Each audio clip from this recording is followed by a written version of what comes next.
Hallelujah. सबको जय मसीह की।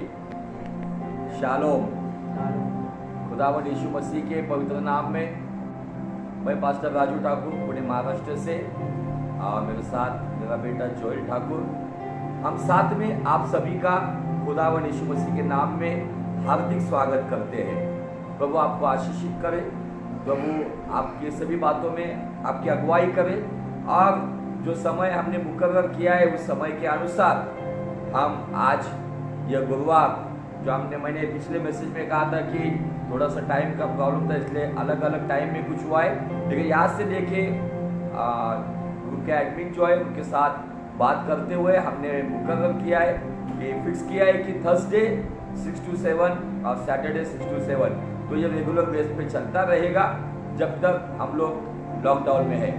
और निश्चित मैं विश्वास करता हूँ कि ये लॉकडाउन आपको टेंशन नहीं दे रहा है, तो निश्चित इस लॉकडाउन में आप खुदावंद यीशु मसीह में पवित्र आत्मा की संगति में और पवित्र परमेश्वर पिता के प्रेम में बहुतायत से बढ़ रहे हैं। आमीन। तो चलेंगे हम परमेश्वर की आराधना में। उसके पहले हम प्रार्थना में चलते हैं, फिर हम आराधना में चलेंगे, उसके बाद हम खुदावंद की हुजूरी में उसका धन्यवाद करेंगे। Thank you Jesus, thank you Lord. प्यारे खुदावंद यीशु मसीह के पवित्र नाम में मैं आपको धन्यवाद देता हूँ। ये शाम का समय यीशु अवसर आपने हमें दिया कि प्रभु हम आपकी हुजूरी में आकर आपकी महिमा कर सके। आप प्रभु जी आज जो ये परमेश्वर हम आज परमेश्वर जो आपकी आराधना करेंगे प्रभु, हमें आप एक आत्मा में चलाइए। आप जो विषय हम परमेश्वर ये लगातार ये 5वां भाग हम देख रहे हैं प्रभु, वेदी का महत्व। अब अब्राहम की वेदी, आज हम वो 5वीं वेदी को भी देखने वाले की जिसके द्वारा अब्राहम ने जिस प्रकार से हमें अगुवाई की है, जैसे आशीष हमें मिलते हैं अब्राहम की, वो कैसे मिलते हैं, इन सब बातों के लिए गहराई से अध्ययन करने के लिए पवित्र आत्मा आप हमें अगुवाई कीजिए। सारा आदर सारी महिमा आपके पवित्र नाम को देते हुए खुदावंद यीशु के नाम में मांगता हूँ, सुन और ग्रहण कर पिता। आमीन आमीन आमीन। आइए उस खुदावंद की कुर्बानी को याद करते हैं। अब इस कुर्बानी के गीत को इसलिए हम गाएंगे कि यीशु मसीह ने उस वेदी के ऊपर सारे जहां के लिए, हर एक मनुष्य जाति के लिए उसने कुर्बानी दी है। तो आइए हम आज उस खुदा की कुर्बानी को याद करते हुए उसके नाम को ऊंचा उठाते हैं। कुर्बानी कुर्बानी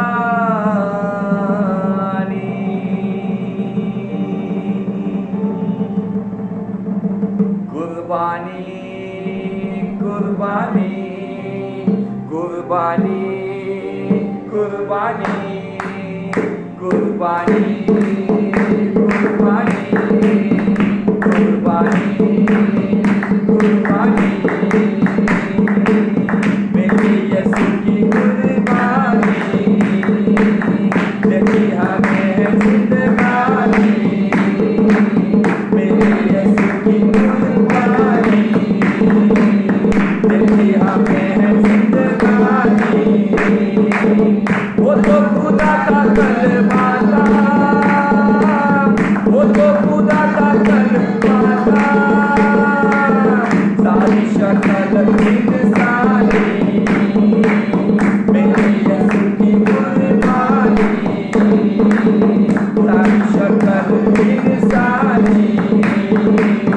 मेरी यीशु की कुर्बानी कुर्बानी कुर्बानी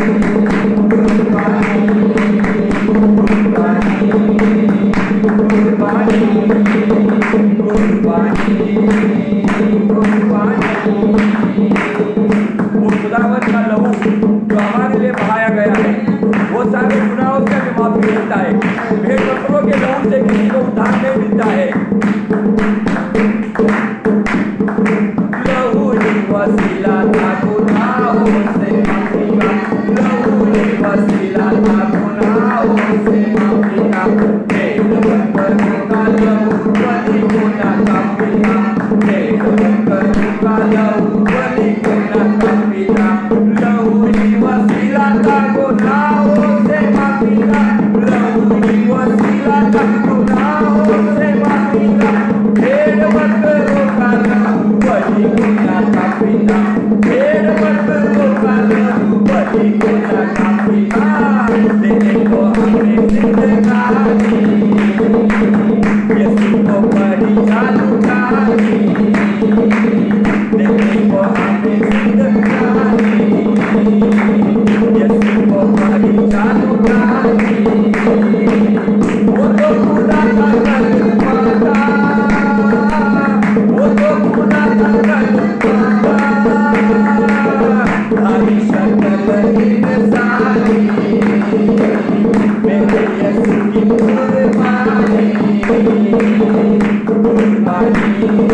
देता है और उसका लोग सारी परेशानी को दूर करता है।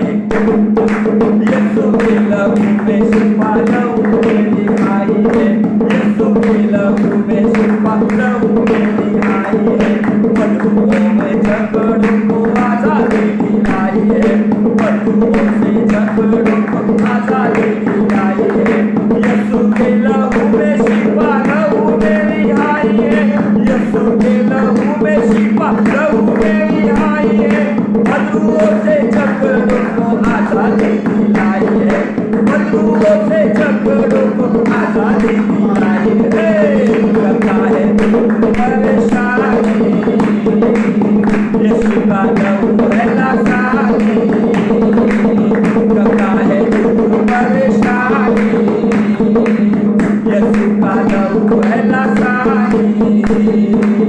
वो तो खुदा का कलमाता, वो तो खुदा का कलमाता, धारी शक्ल इंसानी, धारी शक्ल इंसानी, मेरे यीशु की कुर्बानी देते हमें है जिंदगानी, कुर्बानी कुर्बानी कुर्बानी कुर्बानी।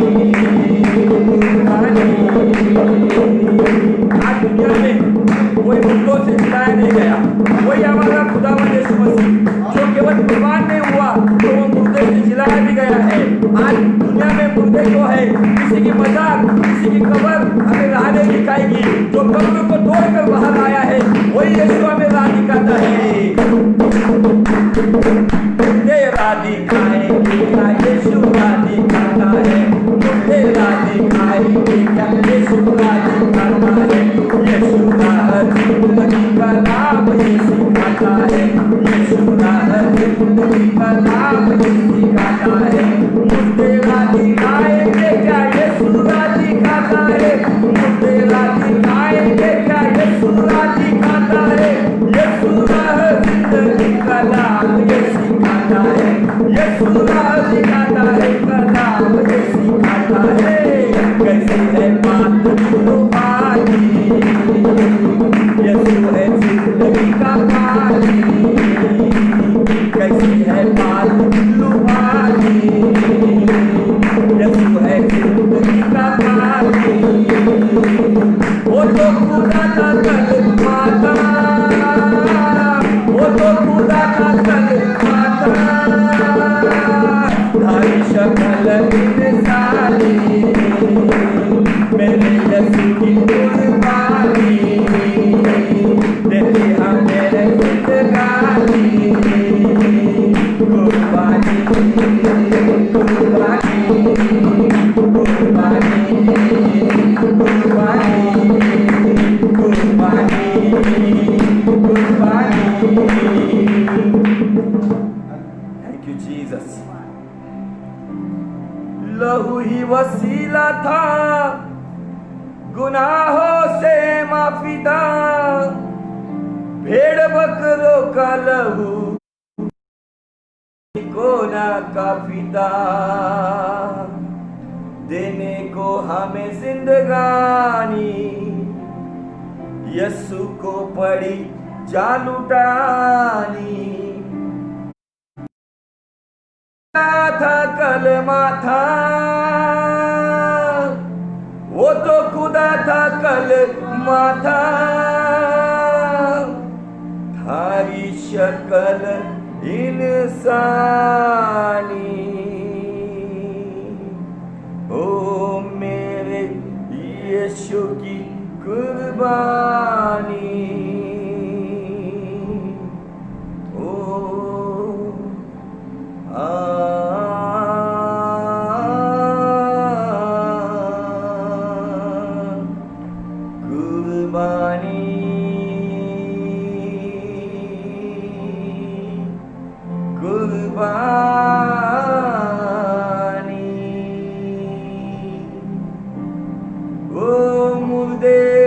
दिखाएंगे क्या यीशु राह दिखाता है,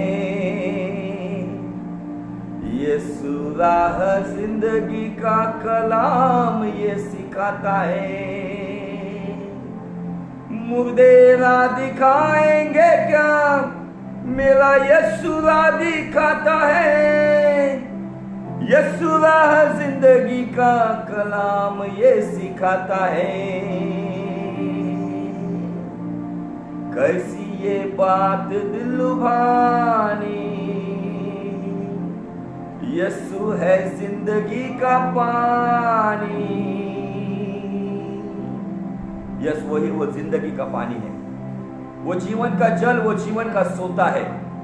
आइए हम कुछ आवाज में दिल की गहराई से सब कुछ भुलाकर आज वो यीशु मसीह को, हमारे मुक्तिदाता परमेश्वर को, जो हमारे लिए कुर्बान हुआ और जो हमारे लिए मौत पर जिलाया गया, जिसने मौत पे फतेह प्राप्त की है। इस दुनिया में केवल एक ही नाम है और वो नाम है खुदावन यीशु मसीह, one and only Jesus Christ. Thank you Lord Jesus. आज तक कोई ये जंग जीत नहीं पाया, वो जंग जीतने के लिए वो परमेश्वर का पुत्र होने के बावजूद मनुष्य का पुत्र बना और सारी दुनिया के गुनाहों के लिए उस सूली के ऊपर, उस परमेश्वर ने बनाई हुई उस वेदी के ऊपर वो परमेश्वर का पुत्र कुर्बान हुआ, जिसने उस कुर्बानी को दिया, जो मौत को उसने अपनाया और उसी के द्वारा जिस कब्र में उसे दफनाया गया था, उसी कब्र को तोड़कर आज वो मौत पर फतेह प्राप्त करने वाला वो जिंदा खुदावंत है, जो कल आज और युगान युग एक समान है, जो हमारे साथ बना रहता है। आइए आज हमारे दिल को तैयार करते हैं, आज हमारी रूह को तैयार करते हैं और कहते कि खुदावन तू जो कुर्बानी दिया, तू जो हमारे लिए मौत पर फतेह पाया है, आज हम हमारे दिल के सिंहासन पर उस फतेह को हासिल करने वाला परमेश्वर का प्रिय मेमना, जो यहूदा का शेर, शेरे बब्बर, राजाओं का राजा, प्रभु का प्रभु, आज हम आपका स्वागत करते हैं। यीशुआ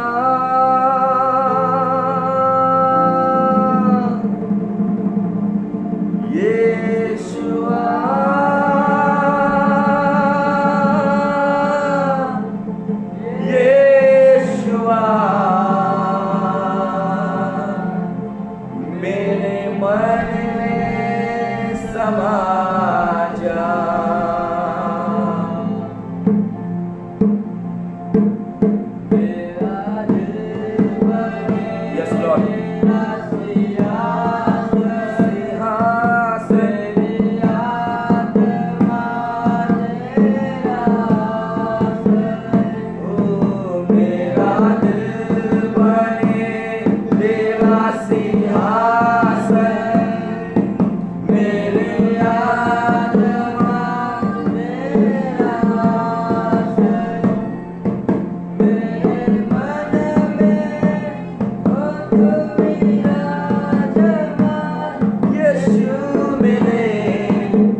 Jema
यीशु तू है शान मेरी, खुद का लहू है देकर तूने मेरी जिंदगी है सवारी, खुद का लहू है देकर तूने मेरी जिंदगी है सवारी।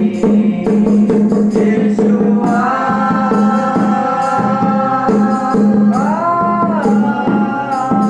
यीशुआ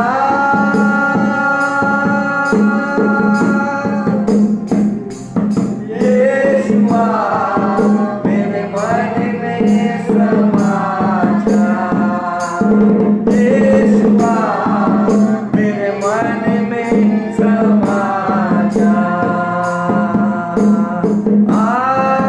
प्रभु यीशुआ मुझ में हो तेरी महिमा, प्रभु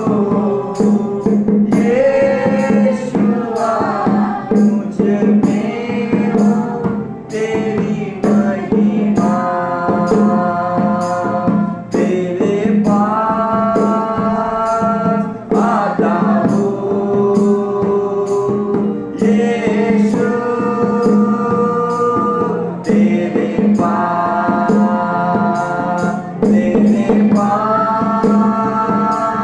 आता हूँ यीशु, तेरे पास हर पल मेरी हर सांस तेरी स्तुति करती रहे, हर दिन मेरी हर बात तेरी महिमा गाती रहे, हर पल मेरी हर सांस तेरी स्तुति करती रहे, हर दिन मेरी हर बात तेरी महिमा गाती रहे। यीशुआ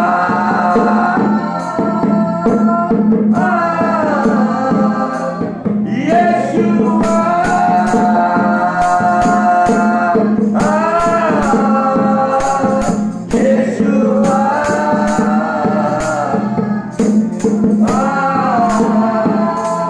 यीशुआ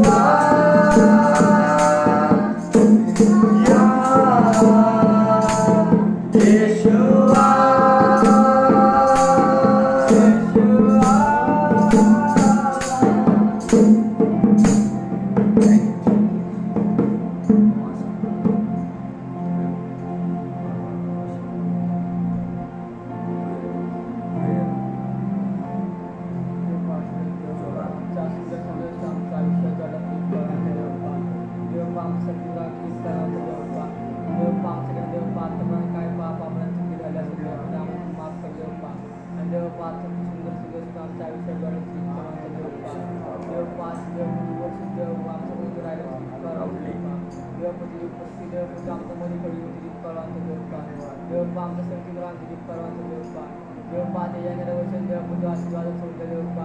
प्रत्येक देवपण जो बघणारे देवपण जो नंतर बघेल देवपण त्यांना वचन देवपूजा आशीर्वादाचं उद्यान देवपण वचन त्यांना आवश्यक असतं देवपण देव पाहणे घालवलेले आत्मच्या राज्याचं ऐकून देवपण वचन ऐकून देवपण आणि वचन ऐकून देवपण तुझं नावाचं गौरव तुझी माहिती देवपण देवपण हे वचन ऐकून देवपण तुझ्या वाकाला देवपण आशीर्वादित कर देवपण त्यांचा आशीर्वाद त्यांच्या सगळीला देवपण देवपैकी प्रार्थना हालेलुया हालेलुया हालेलुया बोलो यीशु मसीह की जय जय जय। फिर से एक बार खुदावंद यीशु मसीह के जलाली नाम में मैं पास्टर राजू ठाकुर पुणे महाराष्ट्र से आप सभी का स्वागत करता हूँ। और खुदावंद ने ये सुनहरा मौका हमें दिया है कि इस लॉकडाउन में भी हम परमेश्वर के और करीब है। जैसे आराधना में हमने कहा कि यीशु आज तो हमारे दिल में समा जा, और दिन ब दिन हम सब उसकी हुजूरी में बढ़ रहे हैं। और सबसे महत्वपूर्ण बात यह है कि हमें उसके वचन में बढ़ना है, जिसके भीतर उसका वही व्यक्ति उसके जीवन में परमेश्वर अद्भुत काम करेगा। और आज हमारे जीवन में के कलाम को आज हम अधिक महत्व देना चाहिए। Thank you Lord Jesus, thank you our father, we worship you Lord, thank you Lord, thank you Jesus,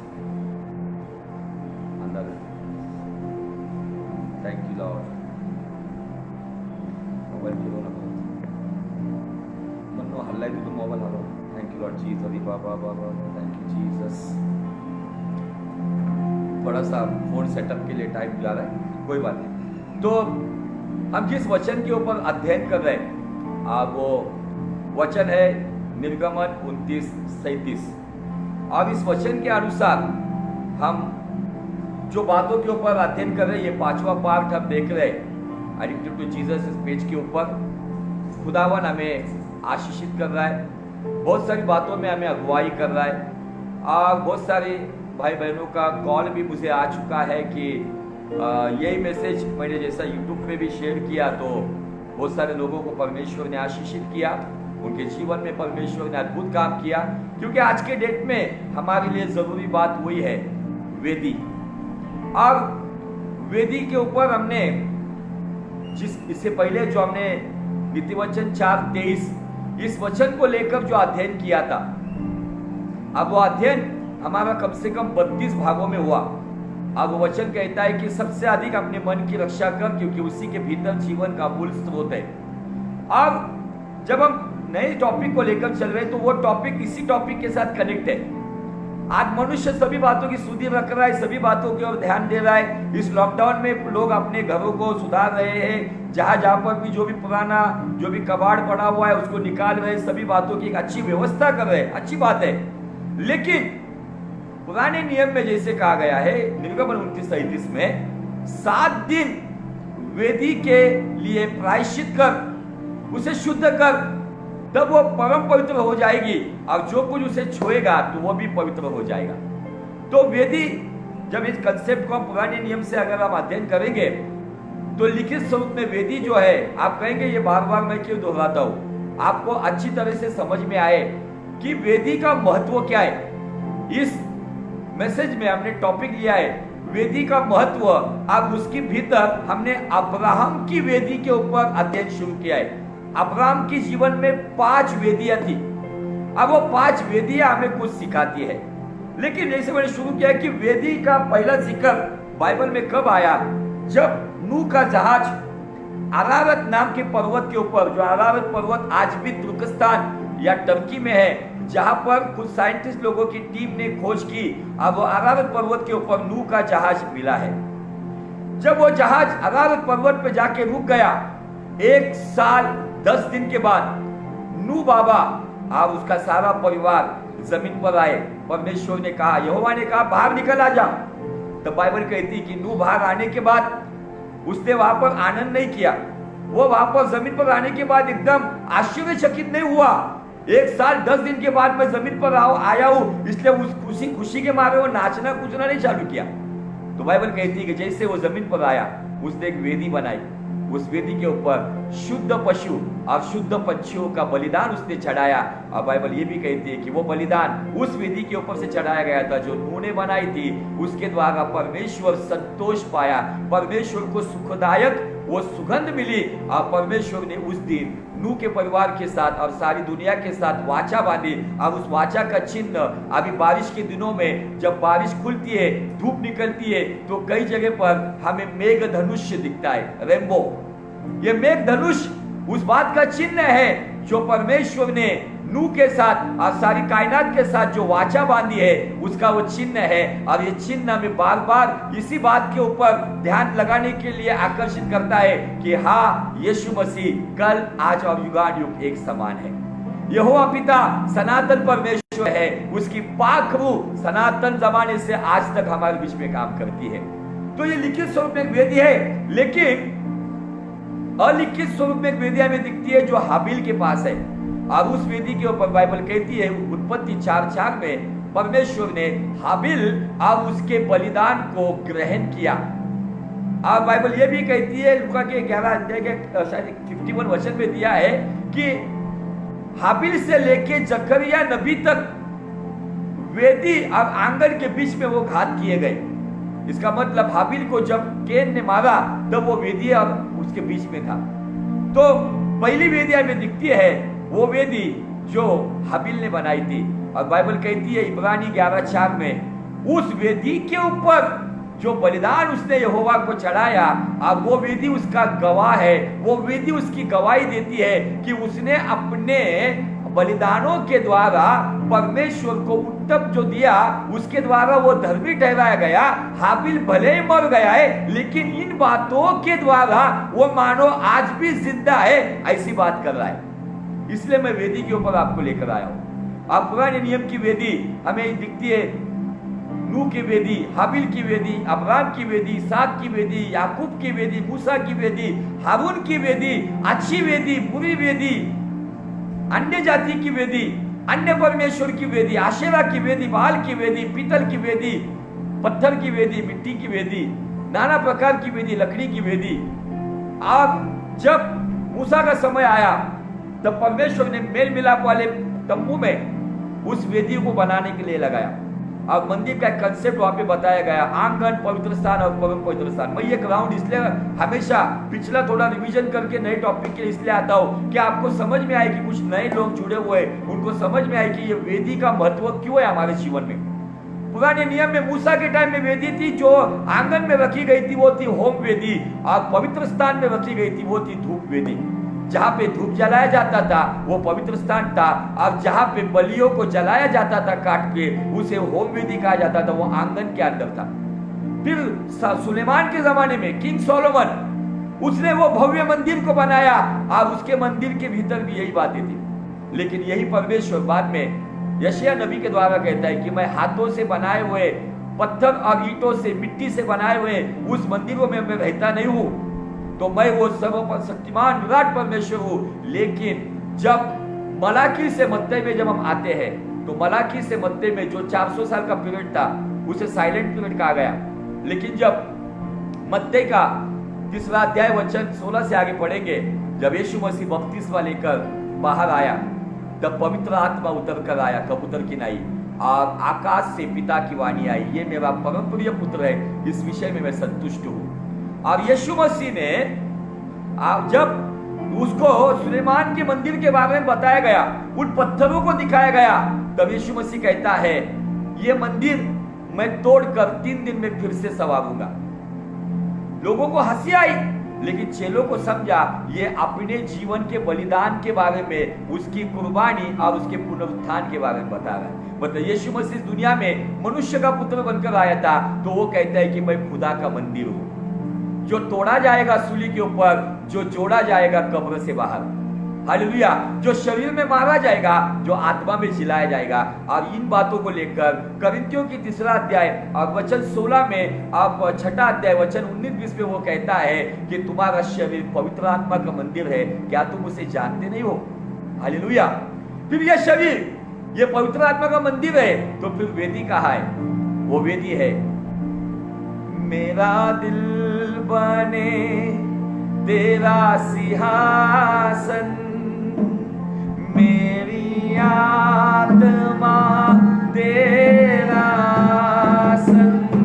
मेरा दिल, मेरा मन, मेरी जान, मेरा हृदय, मेरा हार्ट, मेरा माइंड, ये खुदावन की वेदी है। इस वेदी पर आज हम परमेश्वर को संतुष्ट करने वाले हमारे मन से वो सुगंधित बलिदान चढ़ा रहे हैं क्या?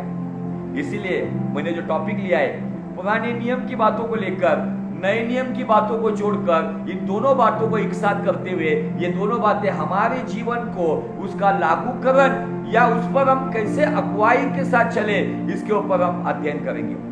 तो जैसे पुराने नियम में मंदिर जब सुलेमान ने बनाया या मूसा ने मेल मिलाप वाला मंदिर बनाया, उस तंबू में आंगन था, पवित्र स्थान था और परम पवित्र स्थान था। सुलेमान के जमाने में भी वही बात थी। लेकिन अभी जब परमेश्वर कहता है कि तुम्हारा मेरा शरीर उसका मंदिर है, तो फिर यह मंदिर का कंसेप्ट कैसा है? ये वेदी कहाँ है? पुराने नियम में दो अलग अलग जगह पर वेदी रखी गई थी, लेकिन नए नियम में उस परमेश्वर ने एक ही वेदी ली। अब वो वेदी जो सूली यीशु मसीह ने अपने कांधों पर उठाकर जो सूली को लेकर गया, अब उसी सूली के ऊपर वो कुर्बान कर दिया गया, उसी सूली के ऊपर वो बलिदान हुआ, वो सूली हमारे लिए वेदी को दर्शाती है। वहां पर तुम्हारा और मेरा उद्धारक मारा गया, उसकी लहू बहाने के द्वारा एक यूहन्ना इफिसियोस एक साथ कहता है कि हमारे अपराधों की क्षमा हुई है। एक पत्रस 1:19 कहता है हमारे शापों से हमें मुक्ति मिली है। इतना अद्भुत बलिदान उस वेदी पर हुआ है। तो फिर हमारा शरीर वो आंगन है जो पुराने मंदिर का कंसेप्ट हम देखते हैं। हमारी जान वो पवित्र स्थान है और हमारी रूह वो परम पवित्र स्थान है, मोस्ट होली प्लेस। आंगन पवित्र स्थान और परम पवित्र स्थान एक ही जगह पर है। जब हम आंगनों को शुद्ध रखेंगे, जब हम हमारे जान में जो हमारा मन है, जो हृदय है, जो विचार है, उनको अगर हम पवित्र आत्मा की अगुवाई में पवित्र वचनों के सामर्थ्य से यीशु के लहू से अगर शुद्ध करते हैं और उस पर शुद्ध अग्नि जलाते हैं, अग्नि भी शुद्ध चाहिए। आज वेदी तो है हमारे पास, लेकिन मैंने कहा कि आज बहुत सारे लोगों के जीवन में वेदी है लेकिन आग गलत जल रही है। फिर आप कहेंगे कौन सी गलत आग जल रही है? जो खुद को मसीह कहलाते हैं लेकिन किसी के प्रति आज भी नफरत की आग जल रही है, आज कड़वाहट की आग जल रही है, किसी के भीतर बदले की आग जल रही है, किसी के भीतर ईर्ष्या की आग जल रही है, किसी के भीतर हमेशा उन गंदी गंदी बातों की वासनाओं की जो उनकी आंखें बताती है कि इनकी आंखों में क्या दिख रहा है।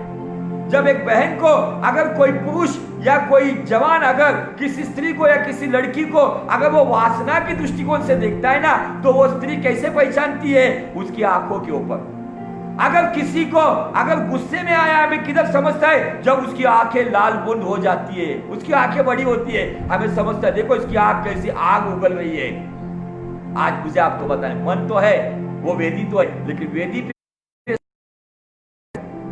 आज बाइबल कहता है परमेश्वर का कलाम वो आग है मेरे भीतर। खुदा का इतना बड़ा दास दाऊद कहता है भजन संहिता 119:11 में, हे खुदावन मैं तेरे खिलाफ पाप ना करूं, इसलिए तेरे कलाम को मैंने मेरे मन में, दिल में या हृदय में महफूज।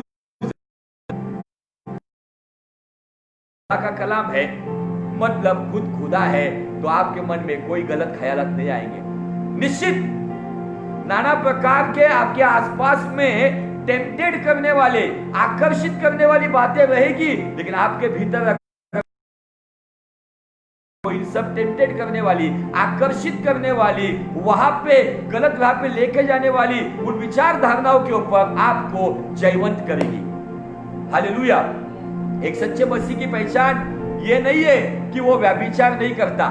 गौर से सुनो, एक सच्चे मसीह की पहचान ये नहीं है कि वो व्यभिचार नहीं करता या घृणित पाप नहीं करता या लालच नहीं करता। तो एक सच्चे मसीह की पहचान ये है, उसको व्यभिचार का सुनहरा दुनिया की तरीके से के बाद भी इस मौके पे वो चौका नहीं मारता है, वहां से वो भाग जाता है। यह है सच्चे मसीह की पहचान, क्योंकि उसके अंदर वासना की आग नहीं जलती है, तो उसके अंदर पवित्र परमेश्वर की, पवित्र आत्मा की, प्रेम की, पवित्रता की अग्नि जलती है। और जिसके भीतर वो पवित्रता की अग्नि जलती है ना, वो इन बातों के ऊपर जयवंत होता है।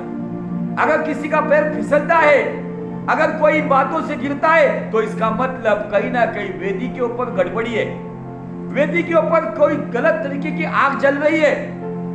आज किसी के अंदर ईर्ष्या की आग, किसी के अंदर क्रोध की आग, गुस्से की आग, जलजलाहट, किसी के अंदर बदले की आग, किसी के अंदर कंपटीशन स्पिरिट की आग, मैं कैसे आगे जाऊंगा, मैं कैसे आगे भागूंगा, मैं इस सब जगह पर आगे रहूंगा। किसी के अंदर इगोस्टिक आग, मैं को लेकर मैं चल रहा हूं, मैं ही हूं, बाकी कोई कुछ नहीं है।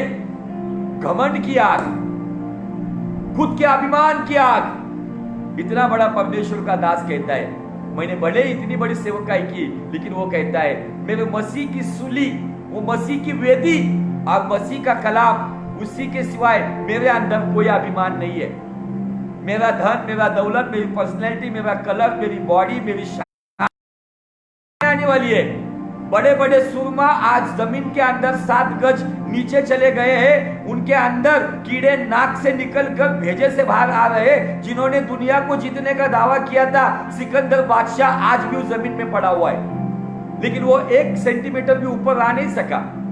जब सिकंदर बादशाह की किंग अलेक्जेंडर जब वो मर गया ना, तब उसने कहा मरने से पहले मेरी 3 ख्वाहिशें हैं, जब मैं मरूंगा तो वो बातों को पूरा करो।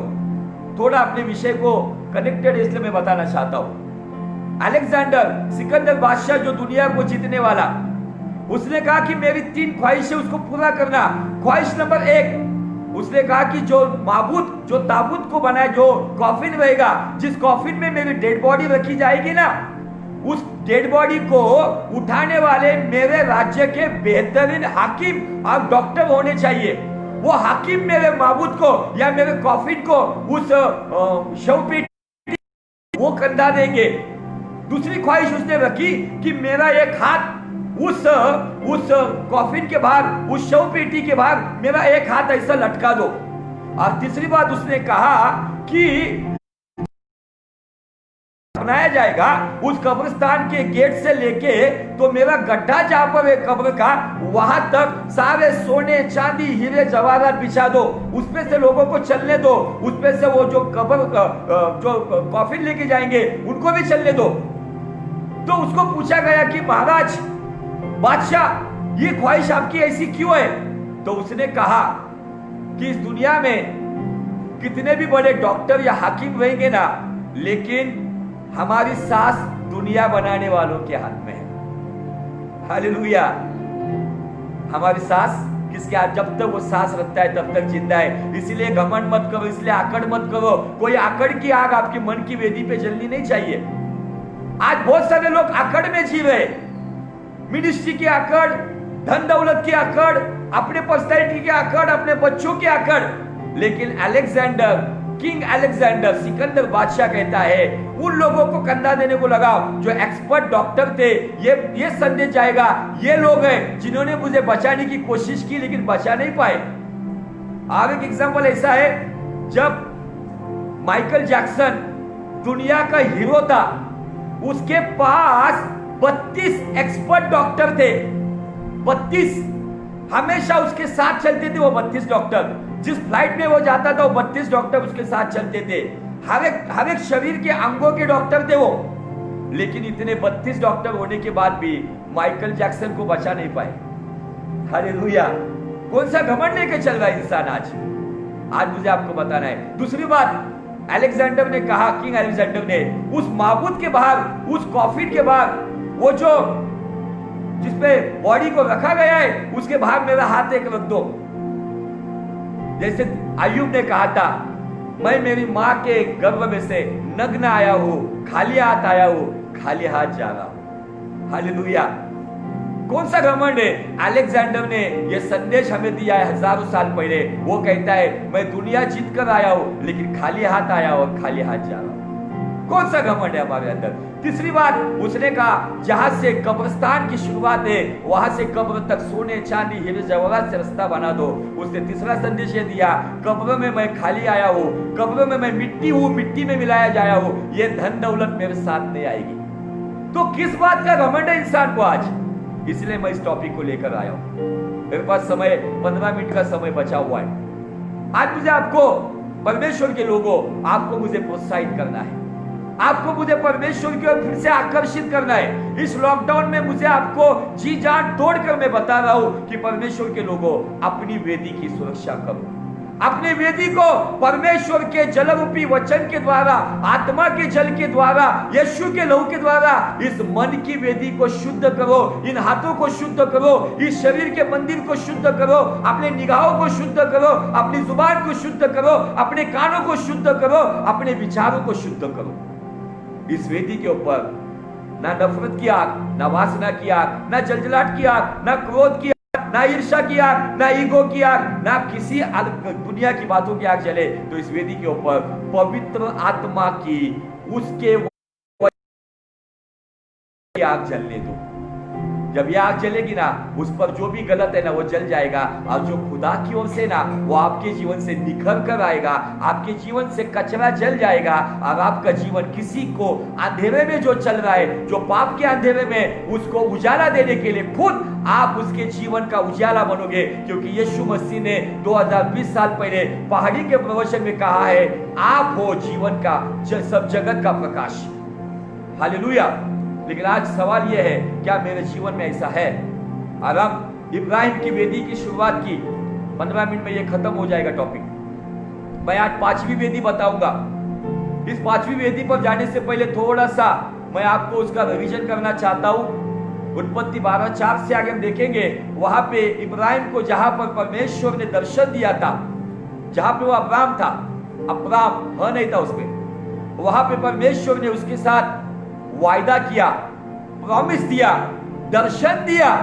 और बाइबल कहती है शकेम नाम की वो जगह थी, वहां पे इब्राहिम ने वेदी बनाई। ये पहली वेदी थी जिसे दर्शन की वेदी कहा जाता है। उसके बाद थोड़ा आगे जाने के बाद उसने बेथेल में प्रवेश किया, और बेथेल और ऐ के बीच में जो जगह थी वहां पर उसने एक दूसरी वेदी बनाई, और उस वेदी को उसने बेथेल में बनाई। उस वेदी पर उसने परमेश्वर की दुआ की। Alter of prayer, first vision, alter of vision, second alter of prayer, प्रार्थना की वेदी बनाई। उसके बाद वो आगे लूट अलग हो गया, अभी इस टॉपिक को मैं दोहराऊंगा नहीं। वहां से परमेश्वर ने उसको कहा कि मैं कहता हूं उस कनान की ओर चल। कनान में हेब्रोन उसको दिखाया, और बाइबल कहती है उसने बेथेल में से अपने तंबू को उखाड़ा और वो उसने हेब्रोन में लगाया। और हेब्रोन का मतलब है इंटीमेसी विद गॉड, खुदा की जिगरी दोस्ती, परमेश्वर की बेस्ट दोस्ती। हेब्रोन में आने के बाद दर्शन पाने वाला, प्रार्थना करने वाला उस परमेश्वर का जिगरी दोस्त बन गया। इसलिए परमेश्वर उसके साथ कभी भी आता था, तंबू से बाहर उठाता था उसको, अब्राहम चल उठ बाहर निकल। वो अपनी बीवी को छोड़ता था, तंबू से बाहर आता था, और वो कहता था देख तारों को गिन, और अब्राहम तारों गिनना शुरू कर देता। अब्राहम को समुद्र दिखाता, देख समुद्र की रेती की ज्यादा तेरी संतान होगी, वो रेती को देखना शुरू कर देता था।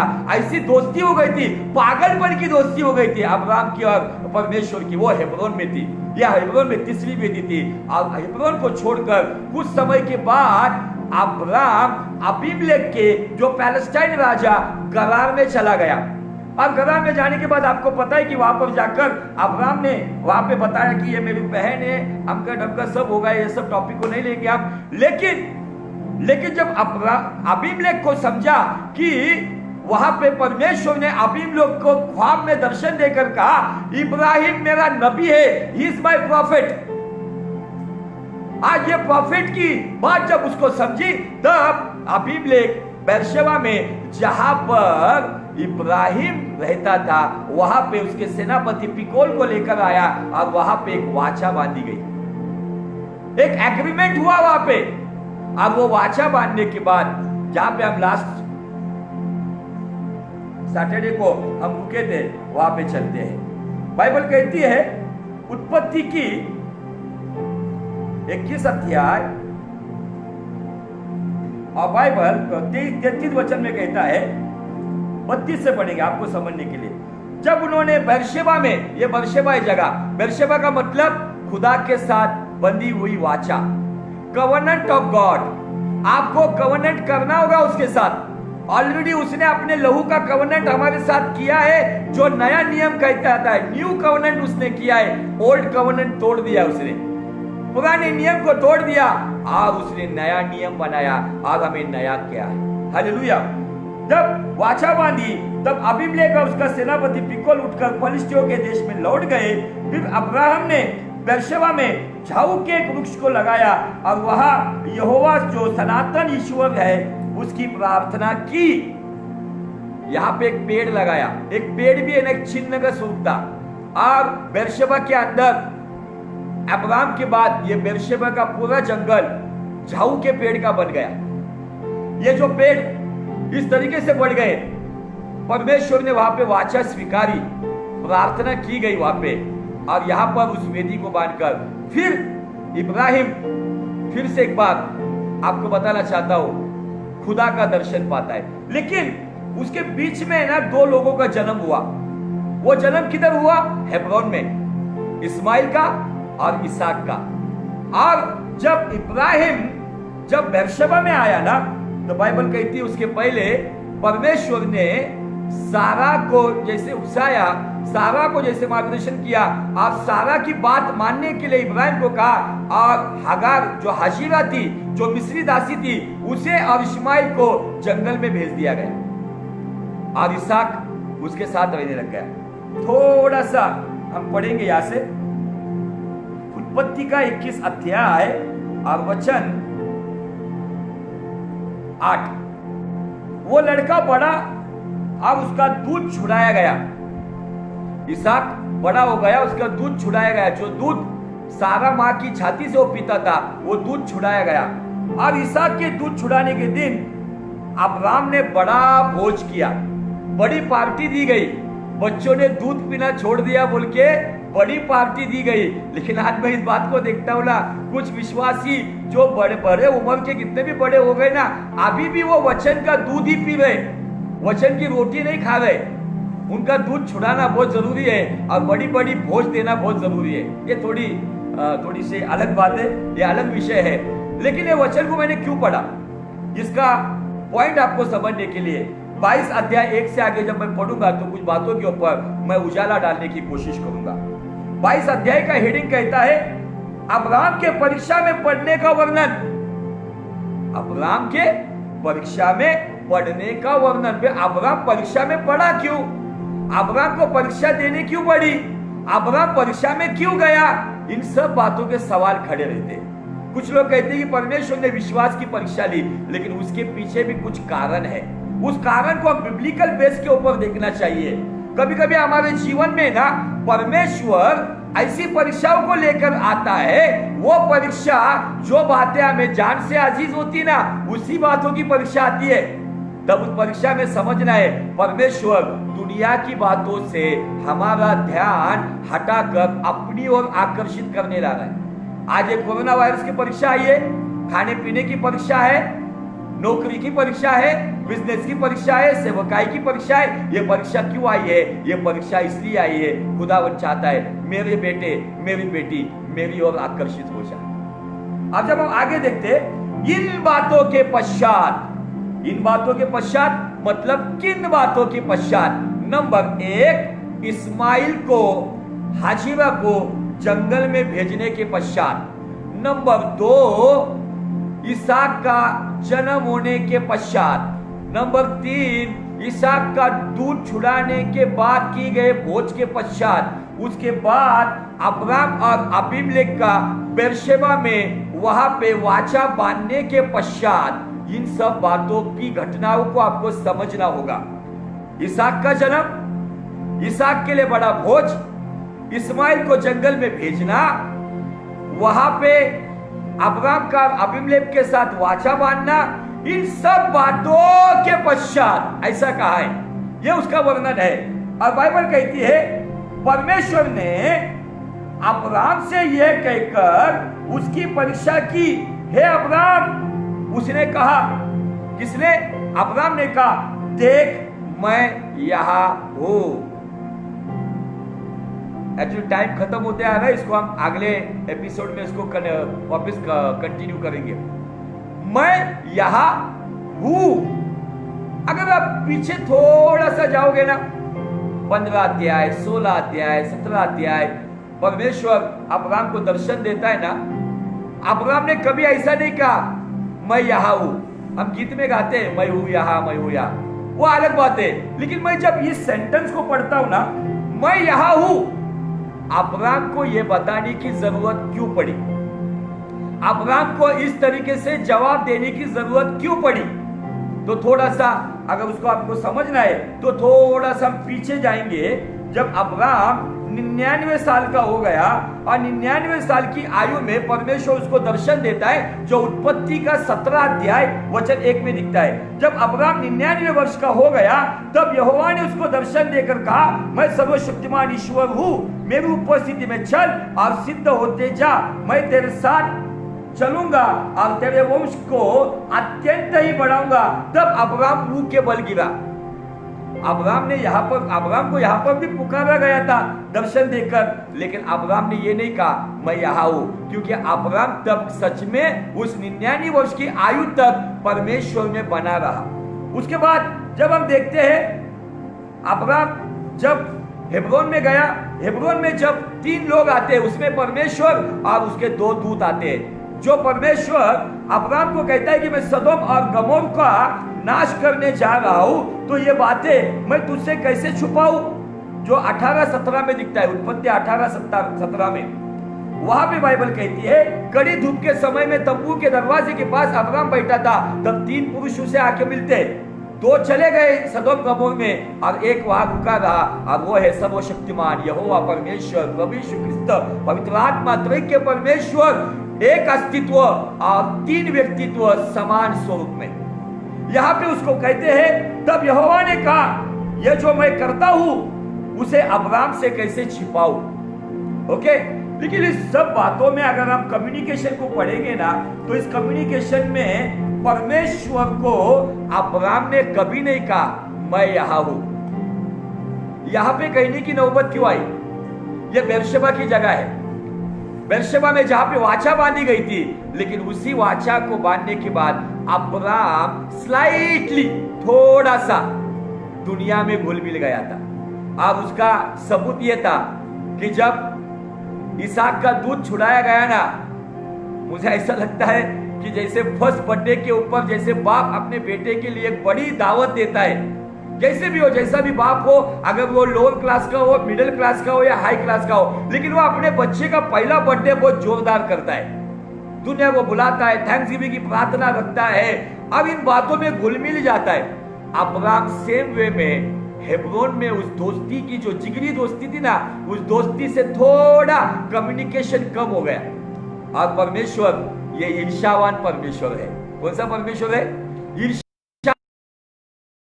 मैं मेरी महिमा किसी और को नहीं दूंगा, फिर वो तेरे बच्चे हो, तेरी बीवी हो, तेरे सगे संबंधी हो, तेरे रिश्ते नाते हो, अगर तू मेरी जगह उनको देता है ना, तो मैं उनका बलिदान मांगूंगा। आपको समझ में आ रहा है मुझे क्या कहना है? निश्चित आप समझते होंगे, मेरा टाइम खत्म होने को आया, 2 या 3 मिनट बचे हुए, लेकिन मैं इसको आगे कंटिन्यू करूंगा। यहाँ पे क्या बताया गया है? अब्राम ये सब क्यों बोलता है, प्रभु मैं यहाँ हूं? इसके पहले कभी नहीं कहा उसने, क्योंकि अब्राम जानता था, अब्राम अपनी इसहाक का मतलब है आनंद, इसहाक का मतलब है खुदा की खुशी जो उसको दी गई थी। कभी कभी हमको हमारे इसहाक मिलते हैं, नौकरी, छोकरी, टीवी, बीवी, मोबाइल, गाड़ी सब मिलता है, तब हम क्या करते पता है? हम उन खुशी की बातों में, उन सब जो बातें परमेश्वर ने हमें दी है, उनमें इतना घुल मिल जाते, लेकिन जिसने ये दिया है ना उसको भूल जाते। इसलिए अब्राम को ये नौबत आई, वो कहता है ए खुदावन मैं यहाँ हूं। इसके पहले कभी नहीं कहा उसने। अब्राम ने उसको आवाज दिया, खुदावन मैं यहाँ हूं। क्यों कहने की नौबत आई? क्योंकि अब्राम जानता था, जब से इसहाक ने जन्म लिया, इसहाक की वाचा जो परमेश्वर ने बांधी थी वो पूरी हो गई, तब से कहीं ना कहीं अब्राम ये जानता था परमेश्वर का उसके रिश्ते नाते में कहीं ना कहीं एक छोटी सी दरार आ गई थी। वो उसको समझने के लिए मैं आगे इसको कंटिन्यू करूंगा। जब भी इसहाक पप्पा बोल के दौड़ के आता होगा ना, अब्राम उसको छपकता होगा, उसको कस के उसको गले लगता होगा। अब्राम तंबू में जब सोता होगा ना, तब इसहाक को पकड़ के सोता होगा, मेरा बच्चा, मेरा लाडला, मेरा प्यारा, मेरी 100 साल की आयु में मेरी विश्वास की ये संतान है, इसलिए उसको पकड़ के सोता होगा। उसको सारा को भी भूल गया होगा। वो अपने तंबू में इसहाक को चिपक के था। कितने तो भी आवाज मुझे ऐसा लगता है हर टाइम के समान जैसे कड़ी धूप में वो अब्राहम को मिलने आता था परमेश्वर, तब कितने बार तो वो तंबू से बाहर निकाल कर उसको तारे दिखाता होगा, लेकिन परमेश्वर पुकार पुकार के जाता होगा, लेकिन अब्राहम अपने इसहाक को लेके एकदम सो जाता होगा, एकदम गहरी नींद में सोता होगा, इसहाक को पकड़ के सोता होगा। अब परमेश्वर कभी 2 बजे कभी 4 बजे जब उसको पहले जैसा पुकारता था, लेकिन परमेश्वर ने देखा अरे मैं अब्राहम को आवाज दे रहा हूं, लेकिन मेरा अब्राहम उठ रहा नहीं, अपने इसहाक को पकड़ के सो गया है। क्या आपने ऐसे अपनी खुशी को पकड़कर सो गए हो? अपनी नींद आपको अच्छी लगती है, अपनी चीज आपको अच्छी लगती है, आपकी खुशियों में आप घुल मिल गए हो। अब कुछ लोगों को परमेश्वर कब याद आता है? जब उनकी खुशी छीन ली जाती है, जब उनके जीवन में संकट आते हैं, जब उनके जीवन में परेशानी आती है, तब उनको यहोवा या यीशुआ याद आता है।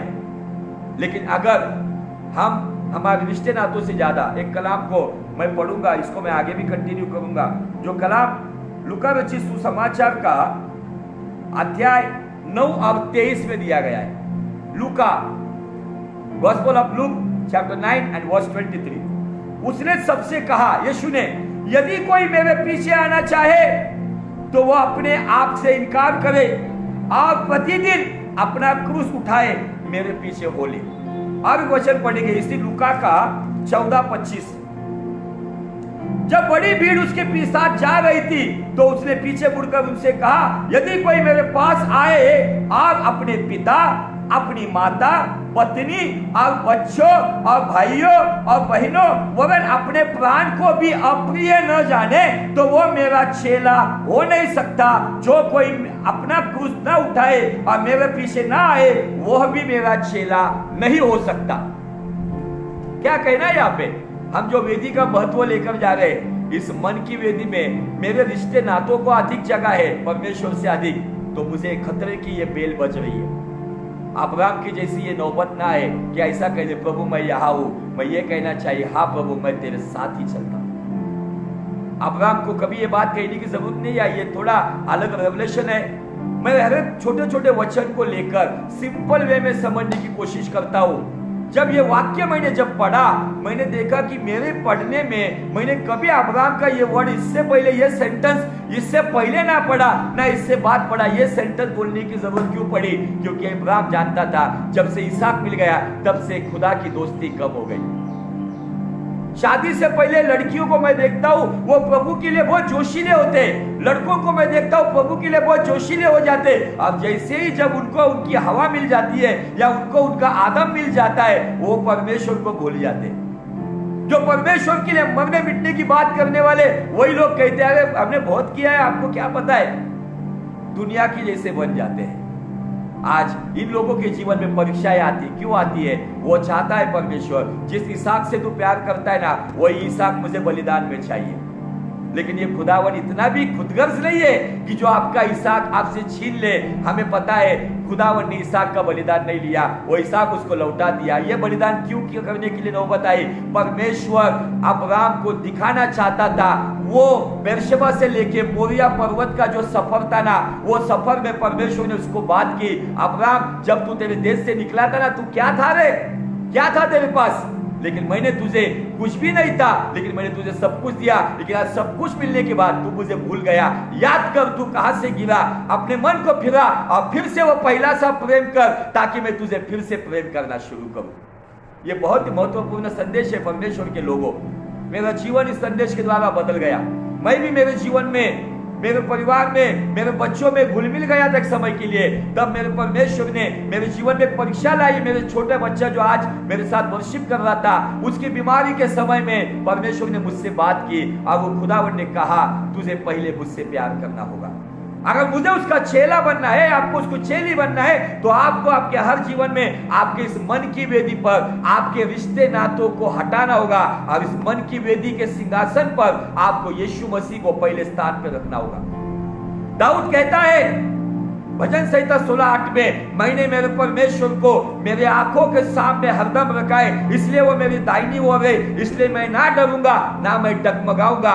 मेरे जीव को शांति, मेरे आत्मा में आनंद और मेरा शरीर भला चंगा रहता है, क्योंकि मेरे आंखों के सामने मेरा खुदावन बना रहता है। क्या मेरे जीवन में ऐसा है? आज हमारे जीवन का व्यक्तिगत अध्ययन आपको करना होगा। अपने जीवन को हमने आज समझना होगा। मेरे जीवन में मेरे रिश्ते नाते, मेरी खुशियां, मेरा पैसा, मेरा घर, मेरा दौलत, मेरा बंगला, मेरा फ्लैट, ये सब नहीं है। परमेश्वर चाहता है, ये जो 5वीं वेदी है जो मोरिया पर्वत पे बनाई गई थी, ये 5वीं वेदी को समर्पण की वेदी कहा गया है। और मैं आज समय की वजह से इस वेदी को बताया नहीं पाया, लेकिन अगले टाइम हम एक ही वर्शिप सॉन्ग लेंगे और वचन को और गहराई में समझ कर लेंगे। तब तक खुदा आपको आशीषित करे और आपके जीवन में हर समय हर क्षण खुदावन को पहला अव्वल स्थान देने के लिए पवित्र आत्मा आपको अगुवाई करे। कभी भी भूलो मत, हम भूल जाते, जैसे इसहाक को लिपट कर इब्राहिम उस तंबू में सो जाता था, परमेश्वर आकर आवाज देके चला जाता था, लेकिन इब्राहिम उठता नहीं था। लेकिन एक समय आया, परमेश्वर देखा मेरा इब्राहिम उठ नहीं रहा है। किसके वजह से नहीं उठ रहा है? इसहाक की वजह से नहीं उठ रहा है। परमेश्वर कहता है इसहाक का बलिदान मुझे चाहिए। ये खुदगर्ज नहीं है, लेकिन वो कभी कभी हमें आगाह करने के लिए, जब तक माँ अपने बच्चे को पनिश नहीं करती है तब तक वो बच्चे सही रास्ते पे नहीं चलती है। अब पनिशमेंट करने के लिए बाइबल उसको हिदायत देती है, परमिशन देती है, तू कर पनिशमेंट। ये पनिशमेंट आती है हमारे जीवन में, क्यों? कि हम हमारे बाप के साथ जुड़ जाएं। कितने तो भी लोगों के टूटे हुए जो रिश्ते थे ना खुदा के साथ, नौकरी के वजह से, घर संसार के वजह से, बिजनेस के वजह से, इस कोरोना वायरस के लॉकडाउन में बहुत सारे लोगों के खुदा के साथ टूटे हुए जो रिश्ते थे ना, वो रिकंसील हो गए, वो फिर से खुदा के साथ जुड़ गए। इसलिए सलाम करता उस खुदा को। ये कोरोना वायरस हम सभी के लिए भलाई को पैदा करता है। जो टूटे हुए रिश्ते थे उसे वो जोड़ रहा है। हालेलुया। प्रभु करे उसके प्रेम में, उस प्रेम की अग्नि में आपकी मन की वेदी के ऊपर वो प्रेम की पवित्र अग्नि जलती रहे और उस वेदी पर गलत काम चलाया जाए और अच्छी बातों का उजाला आपके जीवन से आपके घर परिवार को और आपके नगर को दिखाया जाए। प्रभु आपको आशीषित करे। मैंने थोड़ा ज्यादा समय लिया है, इसलिए मैं क्षमा चाहता हूँ। और फिर से हम सैटरडे को, परसों ही सैटरडे को हम इसी वक्त मिलने वाले, तो बने रहे इस वचन के ऊपर अध्ययन कीजिए। अगर ये वचन आपको शुरुआत से नहीं मिला होगा तो यूट्यूब चैनल के ऊपर पास्टर राजू ठाकुर बोल के आप टाइप करो, मेरा फोटो दिखेगा, उसके ऊपर आपको ये जितने भी फेसबुक के ऊपर जो लाइव संदेश है ना, वो मैं यूट्यूब के ऊपर अपलोड कर रहा हूँ, तो आप वहां पर इस संदेश का आनंद ले सकते हो और आशीषित हो सकते हो। और अगर आपको ये संदेश अच्छे लगते तो इस चैनल को आप सब्सक्राइब कीजिए। पैसा कमाने के लिए नहीं या शानो शौहरत के लिए नहीं, तो ज्यादा से ज्यादा तक परमेश्वर का कलाम पहुंचे तो उसे आप सब्सक्राइब कर सकते हो और आप लाइक करके इस मैसेज को शेयर भी कर सकते हो। खुदावन आपको आशीषित करो। May God bless you. जल्दी मिलेंगे सैटरडे को 6 से 7 के बीच में। May God bless you. Good night.